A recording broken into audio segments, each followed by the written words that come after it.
ونصلي ونسلم على رسوله الكريم أما بعد فأعوذ بالله من الشيطان الرجيم بسم الله الرحمن الرحيم قال الله تعالى في القرآن المجيد يا أيها الذين آمنوا استعينوا بالصبر والصلاة إن الصلاة تنهى عن الفحشاء والمنكر إن الصلاة كانت على المؤمنين كتابا موقوتا قل لعبادي الذين آمنوا أقيموا الصلاة صدق اللہ العظیم وصدق رسولہ النبی الکریم ونحن علی ذالک من الشاکرین والذاکرین والحمدللہ رب العالمین۔ سٹیج کی زینت حضرت صاحبزادہ سائیں محمد عارف صاحب، سجادہ نشین آستانہ عالیہ گوجرہ چودھری صاحب، جن کی کوششوں اور کاوشوں سے یہ محافل کا سلسلہ کئی سالوں سے جاری و ساری ہے، تاکہ تصفی اور پیاسی دلوں کی زمینوں کو پیغمبر رحمت کے نور ہدایت سے حصہ مل سکے۔ معزز خلفائے کرام، حاضرین محفل، محبت والوں، دل والوں،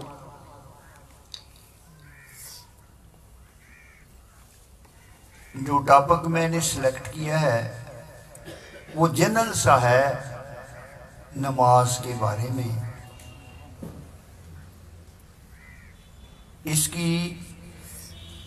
اس کا طریقہ، افادیت، اہمیت، نہ پڑھنے کے اس کے نقصانات، اور اس میں خشوع و خضوع کیسے پیدا ہو سکتا ہے۔ الحمدللہ سب پڑھتے ہیں، اپنے اپنی محبت، عقیدت اور خلوص کے بارے میں۔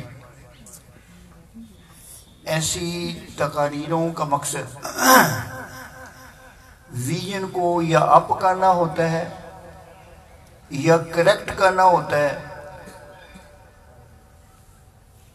یا موٹیویٹ کرنا ہوتا ہے، متحرک کرنا ہوتا ہے کسی نیکی کے لیے، یا نظریے کو درست کرنا ہوتا ہے کسی الجھن کو دور کرنے کے لیے، یا نظریے کو اپ کرنا ہوتا ہے تاکہ اس کا کریکٹر مزید اپ ہو جائے۔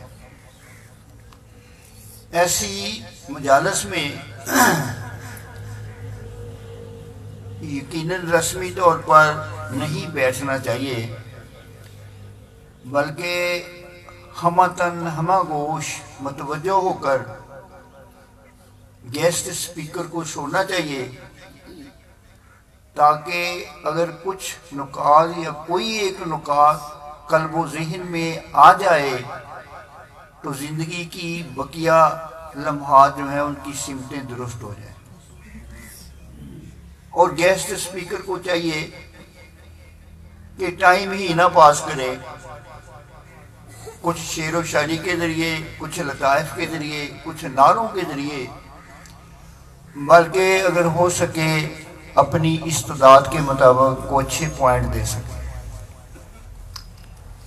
تو انشاءاللہ تعالی یہ میں نے سورہ بقرہ کی پہلے آج پڑھی ہے، یا ایھا الذین آمنوا استعینوا بالصبر والصلاۃ، جی نستعین بالصبر والصلاۃ ان اللہ مع الصابرین، اور اس طریقے سے الصلاۃ تنہی عن الفحشاء والمنکر، نماز بے حیائی اور بیہودہ باتوں سے، کاموں سے روکتی ہے۔ اور مسلمانوں کے لیے الصلاۃ کانت علی المؤمنین، مومنین پر فرض کی گئی ہے مقررہ وقت پر، یہ فرض کی گئی ہے۔ اور سورہ ابراہیم میں ہے کہ ایمان والوں سے اے میرے حبیب کہہ دو کہ اقیم الصلاۃ، نماز قائم کرو۔ یہ تو قرآن پاک کی روشنی میں ہے، احادیث نبوی میں بھی اس کی اہمیت اور فضیلت بہت بیان کی گئی ہے۔ کہیں پیغمبر رحمت نے فرمایا الصلاۃ عماد الدین، نماز دین کا ستون ہے، پلر ہے، سارا دین اس پر کھڑا ہے۔ اگر نماز نہیں، جس نے نماز نہیں پڑھی اس کا دین نہیں۔ من ترک الصلاۃ متعمدا فقد کفر، جس نے جان بوجھ کر نماز چھوڑی اس نے کفر کیا۔ کہیں فرمایا الصلاۃ قرۃ عینی، نماز میری آنکھوں کی ٹھنڈک ہے۔ کہیں فرمایا الصلاۃ معراج المومنین، نماز مومنوں کی معراج ہے۔ کہیں فرمایا مفتاح الجنہ الصلاۃ، نماز جنت کی کنجی ہے۔ یہ بھی پیغمبر رحمت صلی اللہ علیہ وسلم نے فرمایا کہ اس کی مثال ایسے ہے جیسے آپ کے مکان کے باہر ایک نہر چل رہی ہو اور اس میں آپ 5 دفعہ نہائیں تو آپ کے جسم پر میل نہیں رہے گی۔ اس طرح آپ کے قلب کی سلیٹ تختی جو 24 گھنٹوں میں گناہ کرنے سے گرد و غبار دل کو زنگار، دل پر سیاہی آتی ہے، نماز قلب کی سیاہی کے لیے صافی اور صرف اور صابر کا کام کرتی ہے۔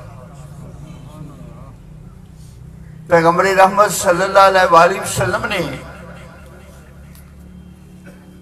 700 دفعہ تو قرآن پاک میں تاکید آئی ہے، جو فعل جتنا اہم ہوتا ہے اتنی ہی زیادہ اس کی تاکید آتی ہے، اتنا ہی زیادہ اس کی افادیت ہوتی ہے، اور اس کو چھوڑنے سے اتنا ہی زیادہ نقصان ہوتا ہے۔ تو یہ 700 دفعہ اس پر سٹریس دیا گیا ہے، اس پر زور لگایا گیا ہے۔ اللہ تعالیٰ نے بار بار کہا ہے، حکم تو حاکم الحاکمین کا ایک ہی دفعہ کافی ہے، لیکن اگر حاکم الحاکمین 700 دفعہ کہے تو کوئی بات تو ہے نا اس حکم کے اندر۔ نیکسٹ یہ ہے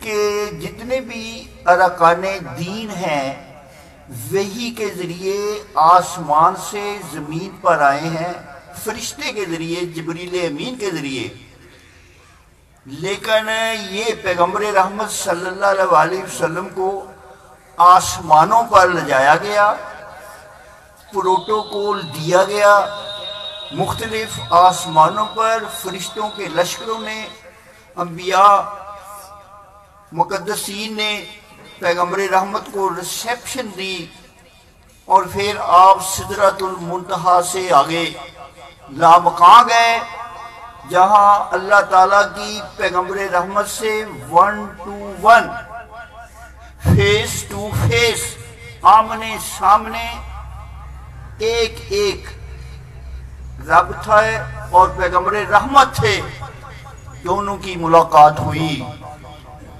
حضور نبی پاک صلی اللہ علیہ وسلم نے آپ کے اندر کمال، جاذبیت، بلندی، برداشت، ٹالرنس اس سٹینڈرڈ کی تھی کہ آپ نے اپنے رب کو بے نقاب، بے حساب،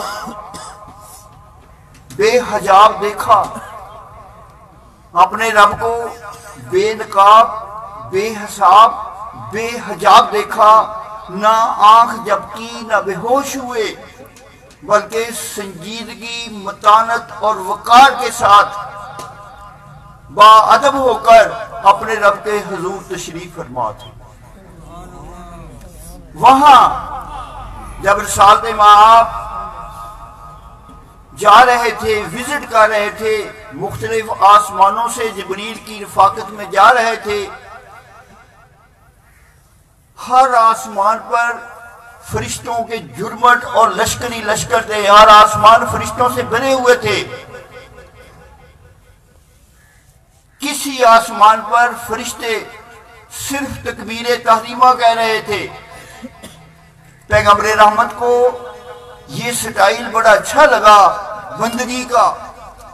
کسی آسمان پر فرشتے قیام میں کھڑے تھے، ہاتھ باندھ کر زیر ناف ادب سے کھڑے تھے۔ پیغمبر رحمت کو یہ سٹائل بڑا اچھا لگا۔ کسی آسمان پر فرشتے رکوع میں تھے، تعظیم و تکریم میں تھے، عزت اور رسپیکٹ میں تھے، اپنے رب کی کبریائی اور عظمت کے احترام میں جھکے ہوئے تھے۔ تو اللہ حضور نبی پاک صلی اللہ علیہ وسلم کو یہ سٹائل بڑا اچھا لگا۔ اور کسی آسمان پر آپ جلسے کی حالت میں تھے، سجدے کی حالت میں فرشتے تھے۔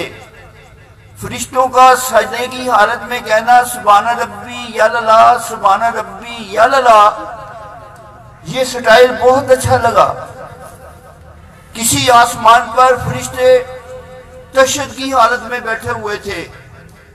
کسی آسمان پر فرشتے سلام کر رہے تھے، السلام علیکم ورحمۃ اللہ وبرکاتہ، السلام علیکم ورحمۃ اللہ وبرکاتہ۔ پیغمبر رحمت کو یہ سٹائل بھی بڑا اچھا لگا، اور ہر سٹائل پر دل میں خواہش تھی کہ یہ انداز بھی میری امت کو مل جائے اللہ کی عبادت کرنے کا، یہ انداز بھی مل جائے، یہ انداز بھی مل جائے، یہ انداز بھی مل جائے۔ اللہ تعالیٰ نے محبوب کی قلبی باطنی کیفیت کو دیکھتے ہوئے فرمایا ہے حبیب میں نے آپ کو یہ 50 نمازوں کا تحفہ دیا، الصلاۃ معراج المومنین، تیرے امتیوں کی، تیرے فرما بردار امتی، وفادار امتی، جانسار امتی، دل نواز امتی، خدمت گزار امتی، اے میرے حبیب جب یہ سارے سٹائل اختیار کریں گے ان کو وہی لذت آئے گی جو آپ کو معراج کے اندر ہے۔ تو یہ نماز ہے تو جز، لیکن سب کلوں کو اس میں سمیٹ کر دیا، اور یہ کل کا حکم رکھتا ہے۔ اس کی یہ امپورٹنس ہے کہ یہ جامع نماز ہے، جامع عبادت کا طریقہ ہے، جامع عبادت کا سٹائل ہے۔ نمبر 2، اس عبادت میں تمام عبادتوں کی یخنی، جوس، جست اور تھیم، تمام عبادتوں کا خلاصہ یخنی، جست اور تھیم اکٹھا کر کے جو مکمل، کامل، اکمل عبادت کا طریقہ دیا وہ حضور کی امت کو یہ نماز کا طریقہ دیا۔ مثلا اس میں اللہ تعالیٰ کی کبریائی آ جاتی ہے، اللہ اکبر، اللہ اکبر، تکبیر تحریمہ آ جاتی ہے۔ اس میں قرآن پاک کی تلاوت کی لذت آ جاتی ہے، ہاتھ باندھتے ہی بندہ قرآن پاک کی تلاوت شروع کر دیتا ہے۔ اس میں اللہ تعالیٰ کی کلام کا جب مطالعہ کرتا ہے، سنتا ہے، نمازی خود بھی کلام الہی اپنی زبان سے سنتا ہے اور اس پر غور کرتا ہے، تو اس کے اندر عجز و انکساری اور خدا سے لگاؤ پیدا ہوتا ہے۔ اس کے ساتھ جب وہ اس عظمت والے رب اور کبریائی کی شان سنتا ہے تو وہ ادب میں کھڑے کھڑے جھک جاتا ہے، اتنا جھک جاتا ہے کہ اس کا سر اور اس کی پیٹھ ایک اینگل میں ہو جاتی ہے، اور جھکتے ہی کہتا ہے سبحان ربی العظیم، سبحان ربی العظیم۔ اللہ کی عظمت، اللہ کی پاکیزگی، اللہ کی طہارت اس میں آ جاتی ہے۔ پھر جب وہ تہجد میں بیٹھتا ہے تو اس کو درود پاک حضور نبی پاک صلی اللہ علیہ وسلم پر بھیجتا ہے، اور پیغمبر رحمت کو اپنے تصور عالم میں السلام علیکہ ایھا النبی، جنہوں نے حضور کو دیکھا صحابہ کرام 100% تصور ان کے سامنے آ جاتا ہوگا۔ جنہوں نے نہیں دیکھا وہ عالم خیال میں یا حضور کی تلاش میں ہو گئے، یا ہنوز اندر تلاش مصطفیٰ، یا مصروف اندر طواف مصطفیٰ۔ جن کی نماز معراج ہے وہ یا حضور کے طواف میں مصروف ہو جاتے ہوں گے، اور جو منتظر ہیں وہ حضور کے متلاشی ہو جاتے ہوں گے کہ ہمیں بھی رسالت مآب کا دیدار ملے، ہمیں بھی رسالت مآب کا وصال ملے۔ اس کے اندر تلاوت قرآن پاک آ جاتی ہے۔ تلاوت قرآن ایک علیحدہ عبادت ہے، وہ اس میں آ جاتی ہے۔ اس میں حج کی لذت آ جاتی ہے، خانے کعبے کی طرف منہ کرنے سے حج کی لذت آ جاتی ہے، طواف کعبہ کا خیال آ جاتا ہے۔ اس کے اندر کھانا پینا چھوڑ دیتا ہے، اس میں روزے کی کیفیت آ جاتی ہے، روزے کی کیفیت۔ اس میں زکوٰۃ کی کیفیت آ جاتی ہے کہ جسم کو سارا دن کام میں لگاتا ہے، لیکن کچھ ٹائم نکال کر اللہ کی یاد اور عبادت میں لگا دیتا ہے۔ یہ جسم کی زکوٰۃ اس میں آ جاتی ہے۔ اس میں بیوی بچوں کو چھوڑ دیتا ہے نماز کی حالت میں، دوستوں عزیزوں کو چھوڑ دیتا ہے، کاروبار کھیتی باڑی سب کو چھوڑ دیتا ہے۔ اس میں اعتکاف کی لذت آ جاتی ہے۔ اس میں والدین کے لیے دعا آ جاتی ہے، رب اجعلنی مقیم الصلاۃ۔ اس میں رسالت مآب صلی اللہ علیہ وسلم پر درود بھیجنا ایک علیحدہ عبادت ہے، وہ عبادت بھی اس میں آ جاتی ہے۔ تمام عبادتوں کا نچوڑ، تمام عبادتوں کا خلاصہ اکٹھا کر کے ایک جامع با مقصد طریقہ عبادت اس امت کو دیا جو اس سے پہلے کسی امت کو نہیں دیا گیا۔ تیسرا کنسپٹ، تمام مخلوقات کا طریقہ عبادت اس میں آ جاتا ہے۔ مثلا درخت کھڑے ہیں، اللہ کی حمد و ثنا بیان کر رہے ہیں۔ مسلمان کا کھڑے ہونے کا سٹائل قیام درختوں کی مانند ہے، درختوں کا طریقہ عبادت اس میں آ جاتا ہے۔ چوپائے جانور اپنی گردنیں جھکائے کھڑے ہیں رکوع کی حالت میں، انسان چوپایوں کا طریقہ عبادت بھی اس میں آ جاتا ہے۔ وہ اللہ کی حمد و ثنا کرتے ہیں گردنیں جھکائے، یہ رکوع میں بھی گردنیں جھکائے ان کا طریقہ اختیار کرتا ہے۔ زمین پر رینگنے والے کیڑے، سانپ اور بچھو زمین پر چلتے ہیں، جب یہ سجدے کی حالت میں ہوتے ہیں وہ بھی حمد و ثنا بیان کر رہے ہیں، یہ بھی سجدے میں بچھو اور سانپ کا طریقہ عبادت بھی اس میں آ جاتا ہے۔ مینڈک جو شکل اختیار کرتا ہے قاعدے کی حالت میں، وہ شکل بھی یہ اختیار کر لیتا ہے۔ اس کے اندر پہاڑوں کا سکوت اور خاموشی ہے، کوئی نہیں یہ سن رہا نہ کسی کو سنا رہا ہے سوائے اپنے رب کو۔ جیسے پہاڑ خلوت میں اپنے رب کی تسبیح کر رہے ہیں، پہاڑوں کی خلوت میں بھی لذت ہے۔ پہاڑوں کی تنہائی میں جا کر تو دیکھو قدرت کتنی بے نقاب اور کتنی آپ کے قریب آتی ہے۔ اس کے اندر وہ پہاڑوں کا سکوت ہے، اس کے اندر پرندوں کی پرواز ہے، کبھی خیالات اوپر جاتے ہیں کبھی نیچے آ جاتے ہیں، پرندے اوپر جاتے ہوئے بھی اس کی حمد و ثنا کرتے ہیں اور نیچے آتے ہوئے بھی پرندوں کا سٹائل بھی اس کے اندر ہے۔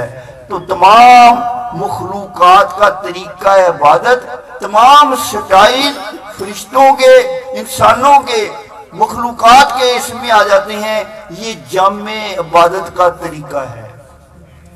اس لیے اس نماز کو بڑی امپورٹنس دی گئی ہے۔ تو نماز جو ہے اس میں حضور نبی پاک صلی اللہ علیہ وسلم نے فرمایا، ائمہ کرام کے نزدیک چاروں ائمہ کے قریب جو نماز کا قائل نہیں ہے، اس کی فرضیت کا، وہ کافر ہے، کافر ہے، کافر ہے۔ اس کی فرضیت کا جو انکار کرتا ہے، اور جس نے جان بوجھ کر نماز ترک کی اس نے کفر کیا۔ چاروں ائمہ کے نزدیک تارک الصلاۃ، نماز کا تارک، واجب القتل ہے، اور ان کو مسلمانوں کے قبرستان میں دفن نہ کرو۔ امام ابو حنیفہ البتہ فرماتے ہیں کہ وہ واجب القتل سے ذرا نرم رویہ رکھتے ہیں کہ اس کو قید کرو، جیل میں بند کر دو جب تک یہ توبہ کر کے نماز پڑھنی نہ شروع کر۔ تو یہ اس کا طریقہ ہے۔ اور حضور نبی پاک صلی اللہ علیہ وسلم کے صحابی ابو امامہ فرماتے ہیں کہ جو رات کو نماز پڑھتا ہے تہجد، پیغمبر رحمت صلی اللہ علیہ وسلم کے حوالے سے فرماتے ہیں اس کی نماز ایسے ہی ہے جیسے چھپ کر صدقہ خیرات دینا۔ اور حضرت مجدد الفسانی فرماتے ہیں ایک فرض نماز پڑھنا ان ہزاروں چلوں سے، نوافل سے، وظائف سے جو غیر شرعی ہیں،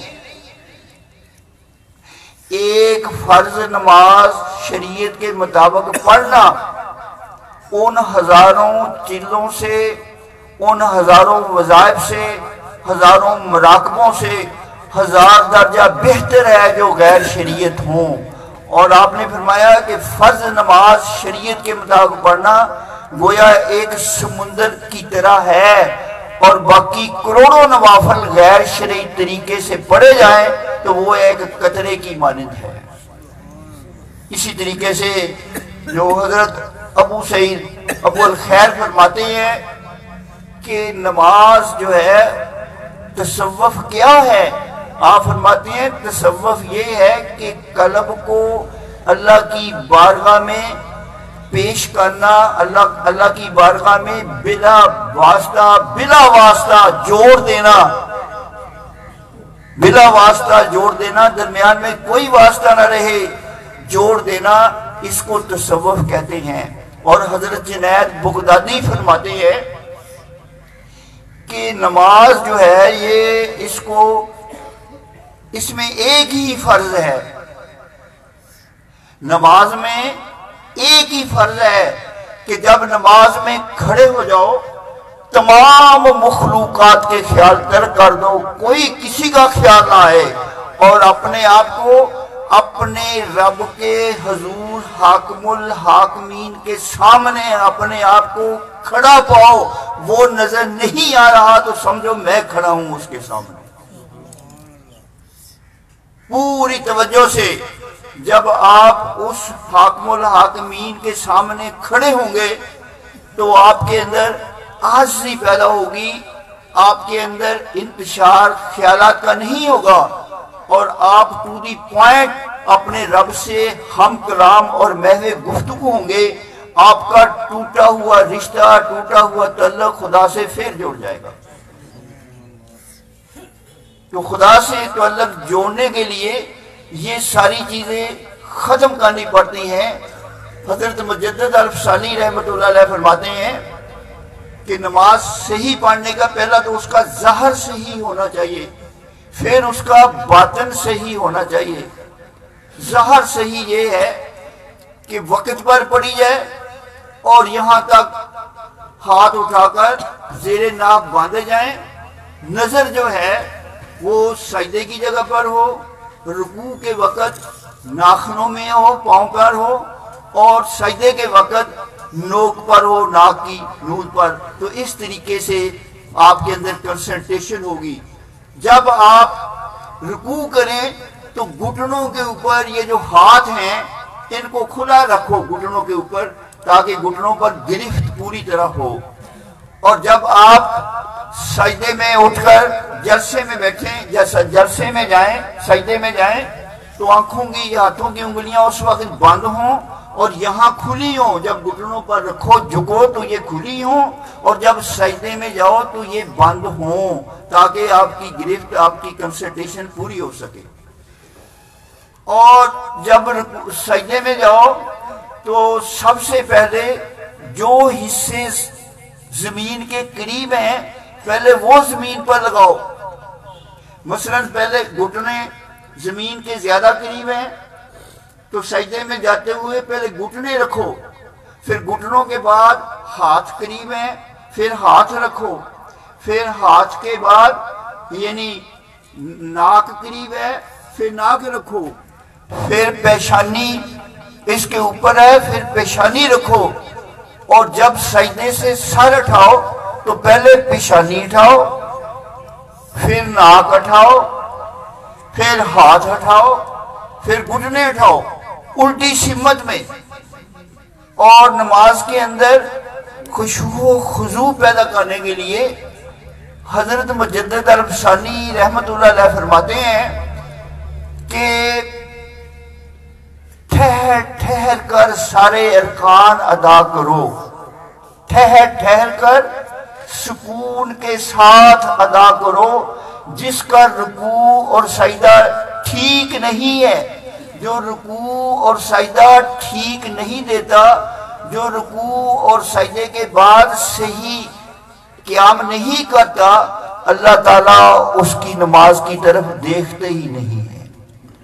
اور حضرت مجدد الفسانی فرماتے ہیں یہ رکوع اور سجدے میں ایک دفعہ تسبیح کہنا فرض ہے، 3 دفعہ کہنا سنت ہے، مگر مجدد صاحب فرماتے ہیں ٹھہرنے کے لیے، رکنے کے لیے 5، 7، 10 دفعہ اگر تسبیح پڑھو تو آپ کی کنسنٹریشن ہوگی، آپ اس پر غور کریں گے. مثلا اگر ایک دفعہ کہہ کے سبحان ربی یا العظیم کہہ کے اٹھ کھڑے ہوں گے، آپ کو نہ رکوع کی لذت آئے گی، نہ سبحان ربی یا اللہ کہتے ہوئے سجدے کی لذت آئے گی.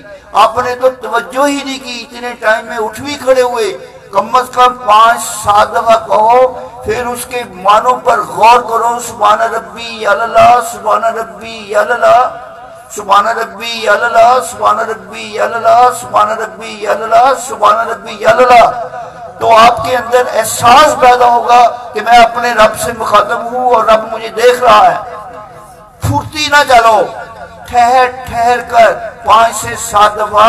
مستحب ہے، مستحب وہ عمل ہوتا ہے جو اللہ کو محبوب ہے، پسندیدہ ہے. رکوع ٹھہر ٹھہر کر 5 دفعہ رکوع کی تسبیح، 5 دفعہ سجدے کی تسبیح. رکوع سے جب اٹھو تو ٹھیک جب تک سیدھے نہیں ہو جاتے، ساری ہڈیاں اپنی پوزیشن پر نہیں آ جاتی، سجدے میں نہ جاؤ.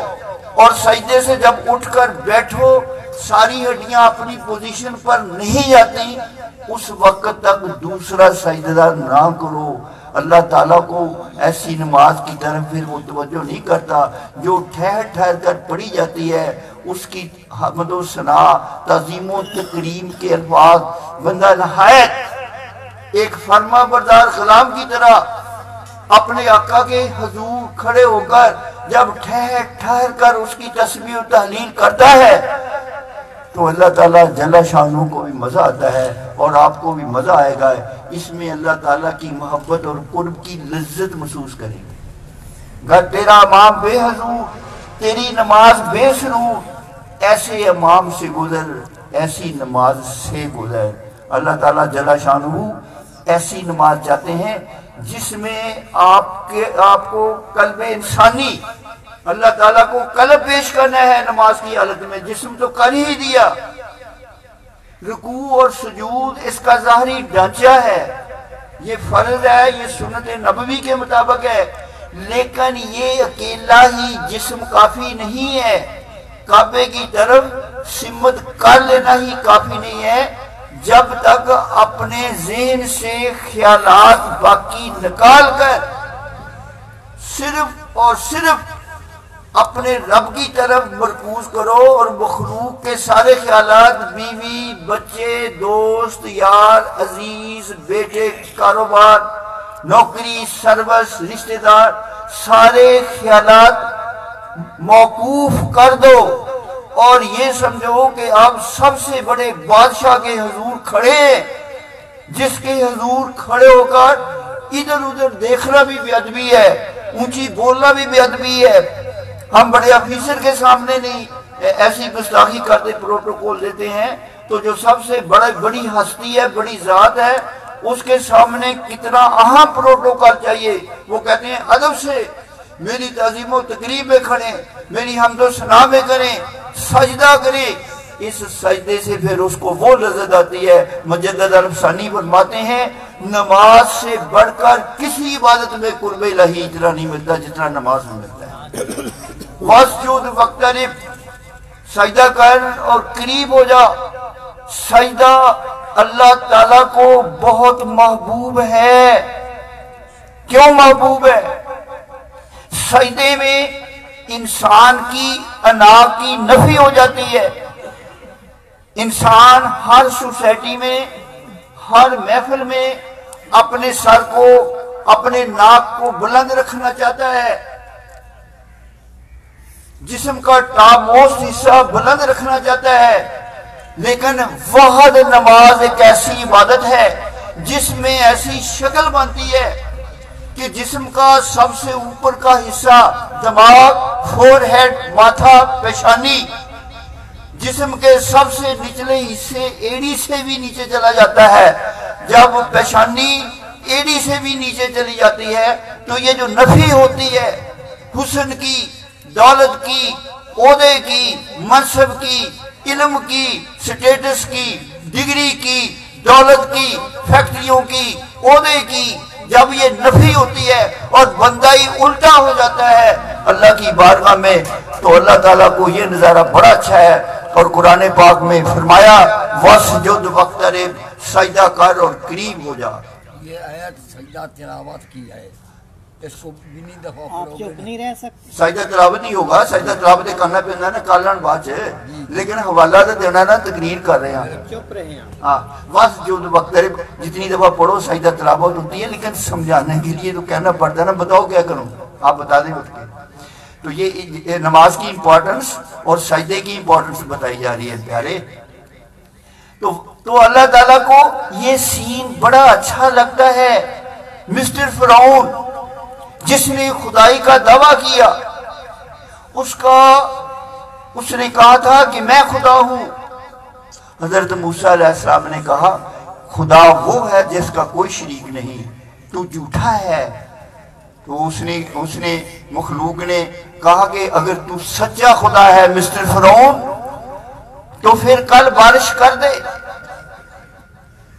تو فرعون ساری رات سجدے میں پڑا رہا اور کہا اے میرے پاک پروردگار، اے میرے سچے رب، میں جھوٹا ہوں، تو سچا ہے، کل تو بارش کر دے تاکہ میری ٹور شور رہے، میری بنی ہوئی ہے معاشرے میں، بنی رہنے دے، تجھے کوئی فرق نہیں پڑے گا، تو خدا ہی رہے گا۔ تو اللہ تعالیٰ نے فرعون کی خواہش پر بارش کر دی۔ تو جب بارش ہو گئی تو حضرت موسیٰ علیہ السلام فرمانے لگے یا اللہ تیری مرضی، میرا دے کباڑا ہو گیا نا، میں تیرا نمائندہ سی، تیرا وکیل سی، اور میرے پلے کی رہا؟ تو فرمایا مسٹر موسیس، اے میرے پیغمبر، میرے ہر کام میں حکمت ہے، آپ انتظار کرو اور دیکھو۔ وہ موسیس، اس کے اندر 3 خوبیاں ہیں فرعون کے اندر، جب تک اس کے اندر یہ 3 خوبیاں ہیں میرا جی نہیں چاہتا کہ میں اس کی گرفت کروں اور اس کو میں سزا دوں۔ 3 خوبیاں ہیں اس کے اندر۔ پہلی خوبی، اس کے دسترخوان پر 3000 بیڑے ذبح ہو کر روز میری مخلوق کو کھلاتا ہے، اور مجھے اپنی مخلوق کو کھلانے والا بڑا پیارا لگتا ہے۔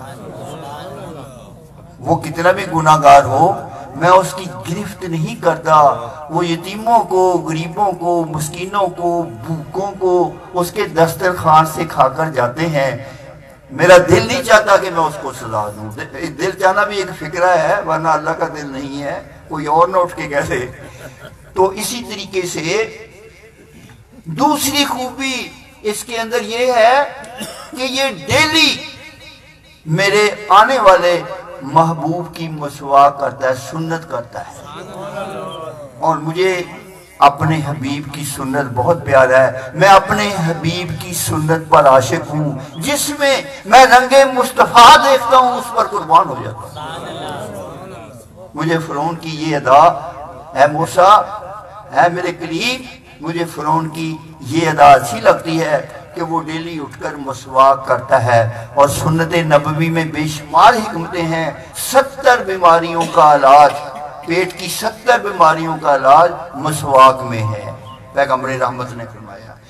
تیسری خوبی، اے موسیٰ جب رات کا وقت ہوتا ہے یہ اپنے بستر سے اٹھ کر اپنی پیشانی زمین پر رکھتا ہے، مجھے سجدہ کرتا ہے اور کہتا ہے اے رب غفور، اے مہربان اور شفیق رب، اے مہربان اور کریم رب، میری خطائیں معاف کر دینا، میں نے جھوٹا دعویٰ کیا ہوا ہے، مجھے معاف کر دینا، میری گرفت نہ کرنا۔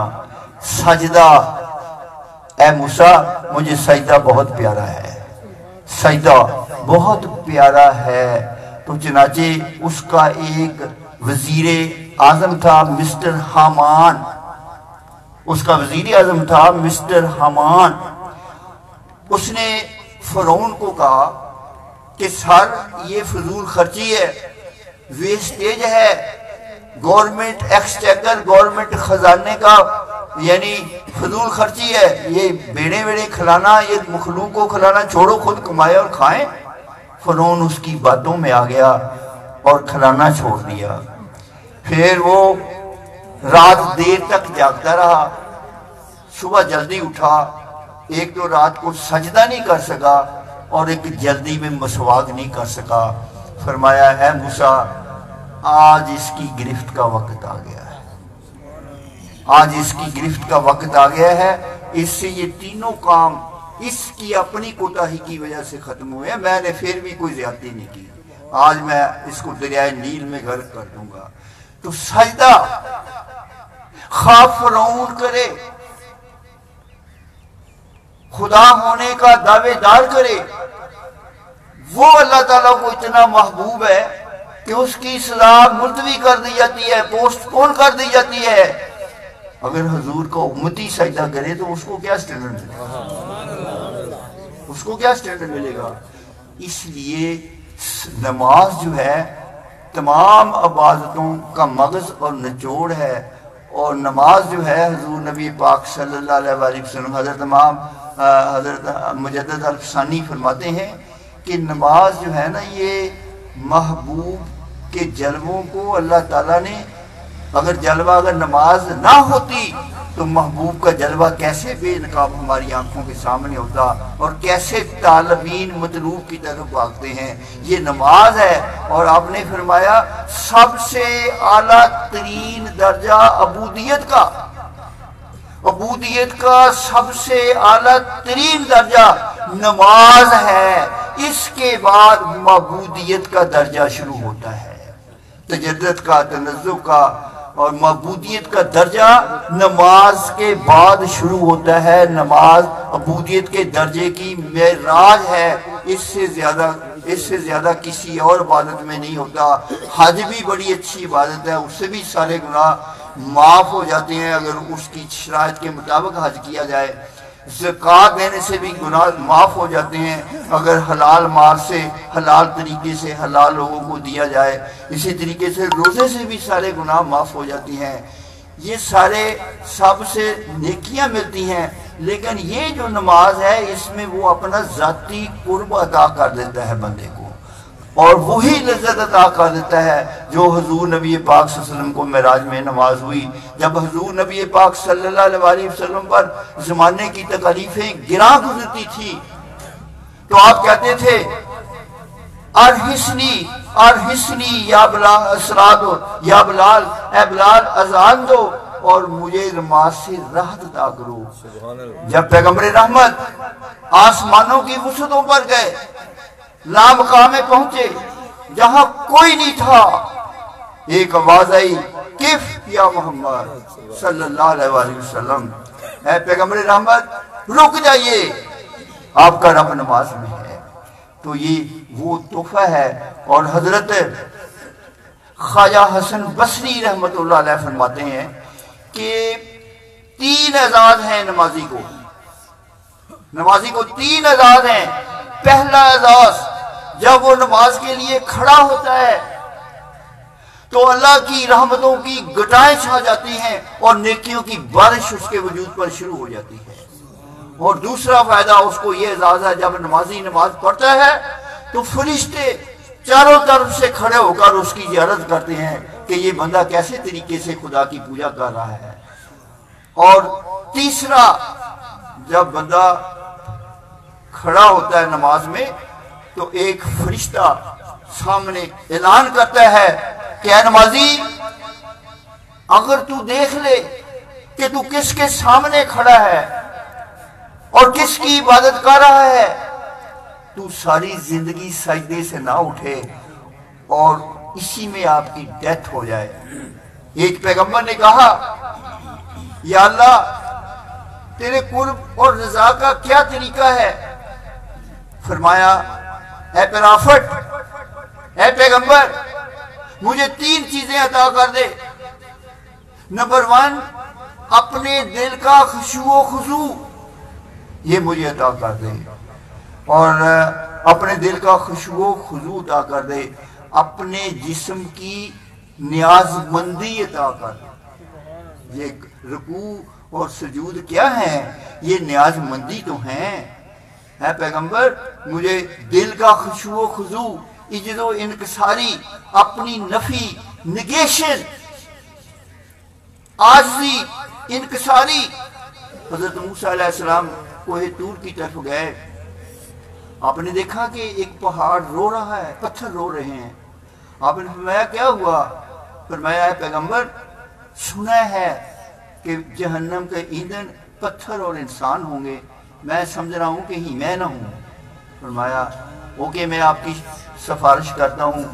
اللہ تعالیٰ کی بارگاہ میں وہاں پہنچ کر کہا کہ میلاد، اے میرے مالک، یہ پتھر بڑا رو رہا ہے، اس کو خوشخبری سنا دے کہ میں تجھے جنت کا پتھر بنایا.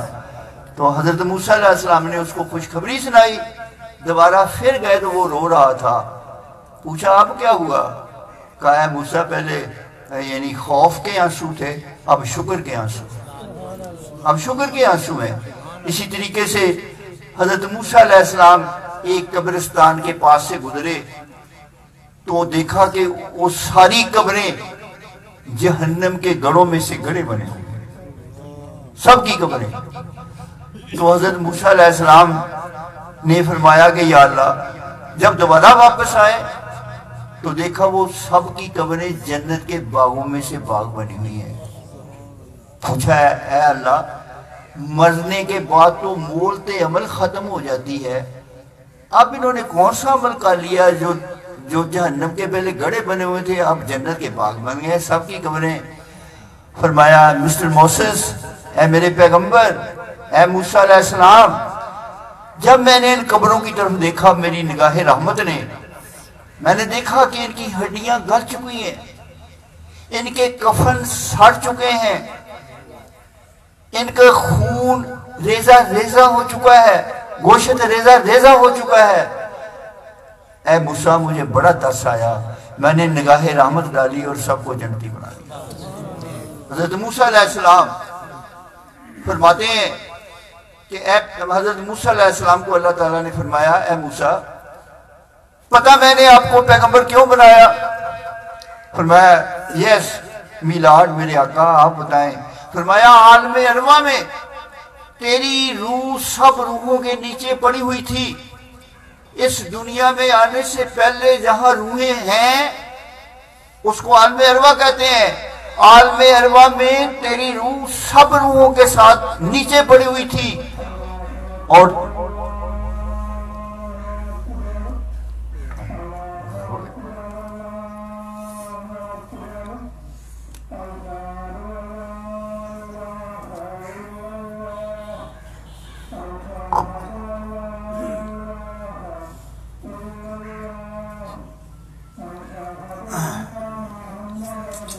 صلی اللہ علیہ وسلم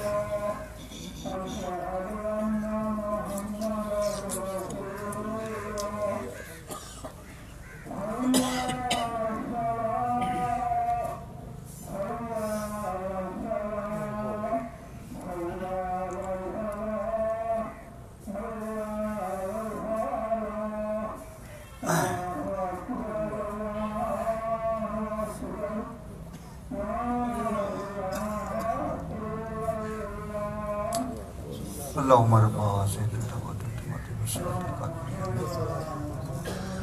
اللذی وقت کنا یوم الشفاعت و بیما انکا لا تخیف المیعاد.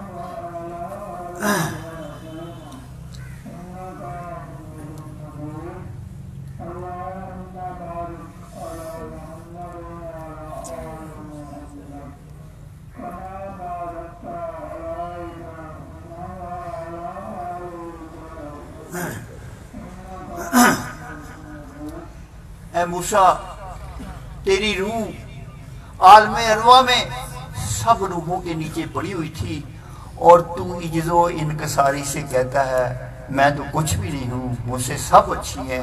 اے موسیٰ یہ تیری عاجزی مجھے بہت اچھی لگی. میں نے تجھے سب روحوں کے نیچے سے نکال کر پیغمبری کا تاج تیرے سر پر سجا دیا. پھر پوچھا، پھر فرمایا موسیٰ پتہ میں نے آپ کو کلیم کیوں بنایا، میں آپ سے کیوں ہم کلام ہوتا ہوں کوہ طور پر. حضرت موسیٰ علیہ السلام نے فرمایا یا اللہ تو خود ہی بتا. فرمایا تو بکریاں چرایا کرتا تھا نا صحرا میں. فرمایا یس. فرمایا ایک دن ایک بکری ریوڑ سے اجڑ سے نکل کے نٹھ گئی، اگے اگے بکری تے پیچھے پیچھے موسیٰ علیہ السلام. بکری تھک کے بہ گئی، حضرت موسیٰ علیہ السلام بھی کول جا کے بہ گئے. بکری نو اپنی گودی چ لے کے اودی باڈی مساج کرنی شروع کر دیتی اور عالم خلوت میں عالم تنہائی میں ایک پیغمبر بے زبان جانور سے کہہ رہا تھا بکریے جے تو نہ تھک ناچتی نہ تو تھک دی نہ میں تھک دا. تو یہ انداز گفتگو، یہ رحم جانوروں پر، یہ رحم کا مادہ، یہ عاجزی انکساری پیغمبر کی اتنی اچھی لگی. اللہ تعالیٰ نے فرمایا آج کے بعد کوہ طور پر آیا کرو، میں بھی آپ سے ایسی میٹھی میٹھی باتیں کیا کروں گا جیسی تو بکری سے کرتا ہے. عجز و انکساری سے بلندی حاصل ہوتی ہے. نماز ساری عجز و انکساری کا نام ہے. اپنی کم مائگی، اپنی کم علمی، اپنی کم ذہانت سارے کی نفی کر کے اپنے رب کا اقرار کرنا تو ہی یہ خوبیاں ساری تو نے، تو ہی مالک ہے، میں کمزور ضعیف اور ناتواں ہوں. یہ عجز و انکساری کی پریکٹس ہمیں دن میں 5 وقت کرنے کا حکم دیا گیا ہے. یہی توحید ہے، اپنی نفی کرنی اور خدا کی ہستی کا اقرار کرنا. سبحان اللہ. دل کو نماز کی حالت میں خدا کے حضور پیش کرنا. حضرت جنید بغدادی کہتے ہیں ایک ہی فرض ہے، مخلوق کی نفی کر دو نماز کے اندر، خدا کے جلوے، خدا کی ہستی، خدا کے نظارے، اس کی ذات کے نظارے آپ کے قلب و ذہن میں آنا شروع ہو جائیں گے. اب اس لیے نہیں آتے کہ ہم اس کو بھول کر مخلوق کی یاد میں کھو جاتے ہیں، بلے نماز ہی ہے. تو یہ پریکٹس اللہ والوں کی صحبت سے ملتی ہے. یہ سسٹم نگیشن کیسے کرنی ہے، مخلوق کی کیسے نفی کرنی ہے، یہ نماز سے پہلے کامل سے نسبت قائم کرو، وہاں سے نفی کرنے کا طریقہ سیکھو۔ 5 منٹ 10 منٹ 15 منٹ نماز سے پہلے بیٹھ کے مراقبہ رکھو، نفی اس بات کا ذکر کرو یا پاسن فاس کا ہی ذکر کرو جو اللہ کا دوست بتائے، اس سے آپ کے بٹکے ہوئے خیال جل جائیں گے، ختم ہو جائیں گے۔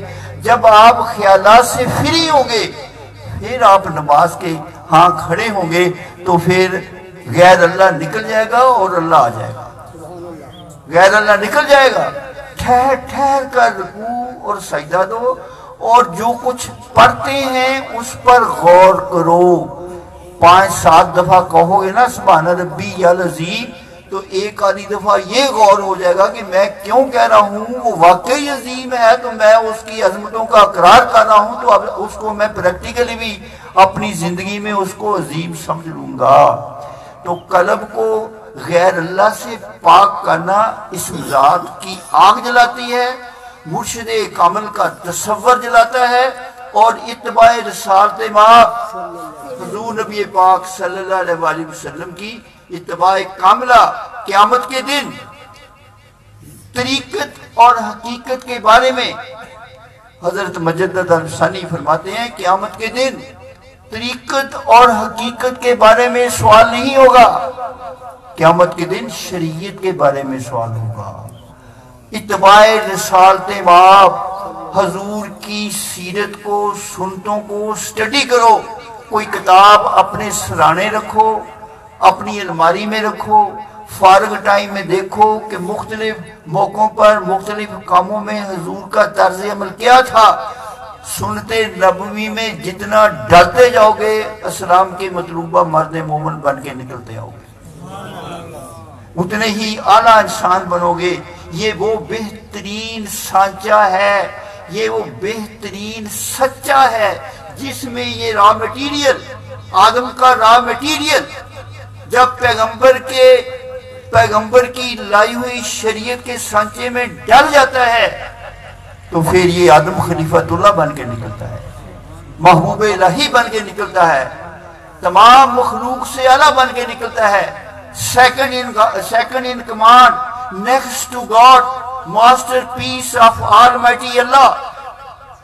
اس کارخانہ قدرت کی بہترین پروڈکٹ جو اللہ تعالیٰ اپنی تمام صفات، ذات اور قدرتوں کو ایکسرسائز کر کے جو چیز بنا سکا ہے، لَقَدْ خَلَقْنَا الْإِنسَانَ فِي أَحْسَنِ تَقْوِيمٍ، اس سے بہتر کوئی مخلوق نہیں ساتوں زمینوں اور ساتوں آسمانوں میں، آپ کا ہی وجود ہے، آپ کو ہی اعلیٰ ترین پیغمبر دیا گیا ہوا ہے، پیغمبروں کے سردار، آپ کو ہی اعلیٰ ترین کتاب دی گئی ہے، کتاب قرآن پاک، آپ کو ہی اعلیٰ ترین شریعت دی گئی ہے جو رہتی انسانیت کے لیے ہے۔ یہ سارے اعلیٰ سانچے، سارے انسٹرومنٹ آپ کو ہمیں دیے گئے ہیں تاکہ ان کو استعمال کر کے ہم حضور کی آنکھوں کی ٹھنڈک بن سکیں، خدا کے محبوب بن سکیں، زمانے کے امام اور قائد بن سکیں۔ اس کے اندر خلیفۃ اللہ بننے کی تمام صلاحیتیں موجود ہیں، جیسے بیج کے اندر ایک تناور درخت بننے کا پودا موجود ہے، لیکن جب اس بیج کو مناسب طریقے سے کاشت کیا جائے، اس کو مناسب نمی دی جائے، اس کو مناسب گوڈی دی جائے، اس کو کھاد دی جائے، اس کی سپرویژن کی جائے، اس کو حفاظت کی جائے تو اس سے ایک چھوٹا سا پودا نکلتا ہے، بڑھتے بڑھتے بڑھتے بڑھتے ایک تناور درخت بن جاتا ہے۔ جب وہ بیج تھا اس وقت اس سے پوچھا جائے تیرے اندر یہ 60 من لکڑ ہے، وہ کہے گا کیوں میرا مذاق اڑاتے ہیں، مجھے تو ہوا کا جھونکا اڑا کے لے جاتا ہے۔ لیکن جب اس کی خودی کی پرورش ہو جاتی ہے اور وہ سارا درخت اس سے چھپا ہوا نکل آتا ہے، پھر جب اس سے پوچھتے ہیں نا کہ یہ سارا کمال کس کا ہے، پھر وہ کہے گا یار یہ میرا ہی کمال ہے، اس وقت مجھے مشاہدہ نہیں تھا، اب مجھے مشاہدہ ہو گیا، اس وقت مجھے شک تھا، اب مجھے پک ہے۔ یہ سارے خلیفۃ اللہ ہیں، یہ سارے نائب الہی ہیں، یہ سب اللہ کی بہترین مخلوق ہیں، یہ جنوں اور اس کا امام ہے۔ لیکن اب جب میں یہ کہتا ہوں تو انہیں شک پڑ جاتی ہے کہ یار حضرت صاحب یہ ہمیں کیا کہہ رہے ہیں، اسی تو مصیبتیں نے مارے ہیں۔ لیکن ہاں اگر آپ کی تربیت خودی ہو جائے، اگر تزکیہ نفس ہو جائے، اگر آپ کا باطن دھل جائے، داتا ایسے ہی بنے ہیں، مجدد الفسانی ایسے ہی بنے ہیں، شیخ عبد القادر جیلانی ایسے ہی بنے ہیں، ان کی تربیت ہو گئی، ان کا مشاہدہ ہو گیا، وہ زمانے کے امام بن گئے۔ ہر بندے کے اندر یہ صلاحیت موجود ہے، لیکن کسی مناسب مرشد کامل، کسی پاکیزہ آستانے میں جا کر اپنے زانوے ادب طے کرو تو پھر وہ کمالات جو آپ کی خودی کے اندر پوشیدہ ہیں پھر وہ باہر آئیں گے۔ زمین کے اندر پیٹرول اور گیس ہے، میکینیکل انجینئرز جو ہیں وہ پھر ڈرل مشینیں یوز کرتے ہیں، ڈرل مشینیں یوز کرتے ہیں، کئی 100 فٹ کھدائی کرتے ہیں، وہ چھپے ہوئے خزانے باہر آ جاتے ہیں۔ اسی طریقے سے اس کے اندر، اس انسان کے اندر چھپے ہوئے خزانے ہیں، صفات الہی، اسرار الہی، رموز الہی، مظہر الہی بننے کے کمالات اس آدم کے اندر ہیں۔ یہ خاکی نہیں ہے، یہ خاکی ہے مگر اس کے انداز افلاکی ہے، یہ لولاکی ہے، یہ حضور کا شاہی ہے، یہ مرد مومن ہے، یہ زمین و آسمان کا سلطان بنا کر بھیجا گیا ہے، لیکن اس کا مقام نفس اور شیطان نے اس کی نظر سے پوشیدہ کر رکھا ہے۔ مرشد وہ ہے جو اس کو اس کے مقام سے آگاہ کر دے، اور یہ تارے لاہوتی پھر پرواز کرتے ہوئے یہ ٹوٹا ہوا تارا پھر مہ کامل بن جائے، یہ بھٹکا ہوا ہو پھر سوئے حرم چل پڑے۔ کسی کامل شخصیت کے ساتھ اپنی وابستگی کرو، اس سے ایسا نسخہ کیمیا لو، نسخہ کیمیا حضور اس دنیا میں چھوڑ کے گئے ہیں، وہ امت کی متاع ہے۔ حضور وہ نسخہ ساز نہیں لے گئے، دادا صاحب وہ ساز نہیں لے گئے، مجدد صاحب ساز نہیں لے گئے، شیخ عبد القادر جیلانی ساز نہیں لے گئے، وہ نسخہ حضور سے چلا ہے، امت کی اصلاح کے لیے ہے۔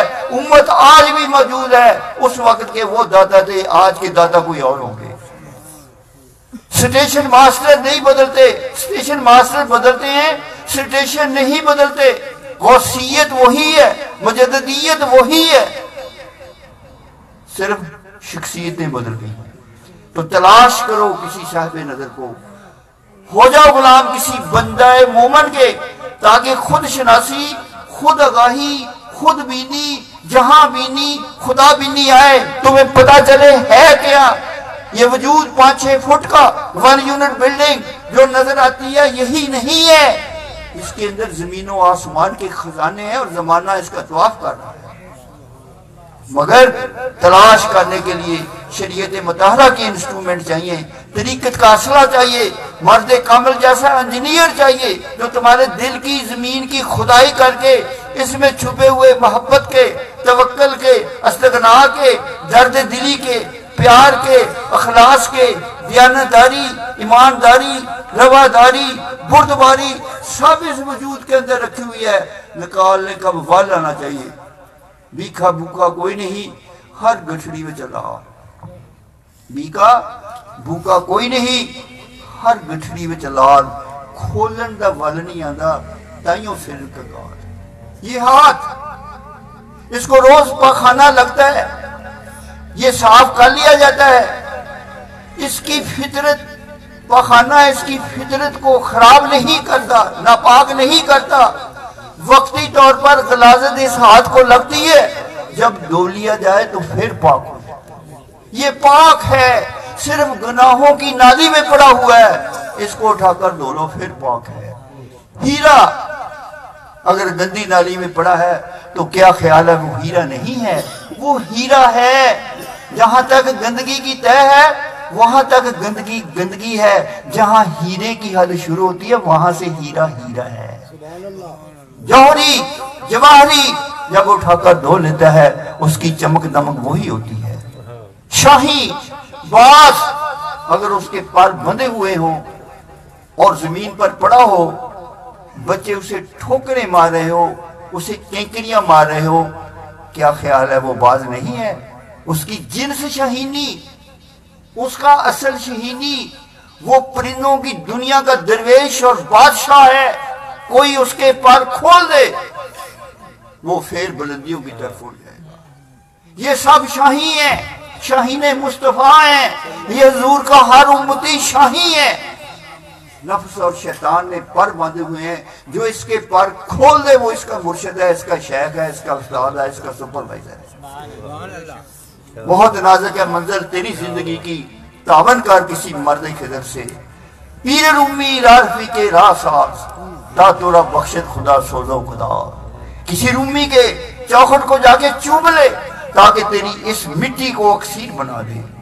صحبت رومی ای خاک را اکسیر کر، علامہ صاحب فرماتے ہیں رومی کی صحبت نے میری مٹی کو اکسیر بنا دیا۔ صحبت رومی ای خاک را اکسیر کر، از گوارم جلوہ ہے تعمیر کر۔ میری اس مٹی سے ایسے طور بنائے ہیں جس پر ہر لحظہ نئی تجلی گر رہی ہے میرے قلب کے اوپر۔ تو یہ صلاحیت آپ کی ہے، یہ مقام آپ کا ہے۔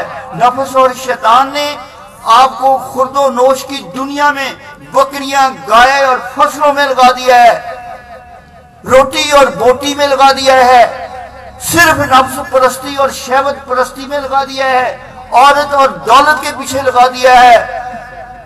تیرا مقام تو تھا کہ خدا تجھ پر فخر کرتا، خدا کا تو دوست ہوتا، خدا تیرا دوست ہوتا۔ وہ مقام کہاں گیا؟ وہ مقام دوبارہ کھویا ہوا آ سکتا ہے، بھٹکا ہوا آہو پھر سوئے حرم چل پڑتا ہے، چل سکتا ہے اگر مرشد کامل بندہ مومن ہادی کامل اس کو میسر ہو جائے۔ اللہ تعالیٰ ہمیں صالحی صدیقی مقربین کی صحبت غلامی دست شفقت عطا کرے۔ وما علینا الا البلاغ المبین۔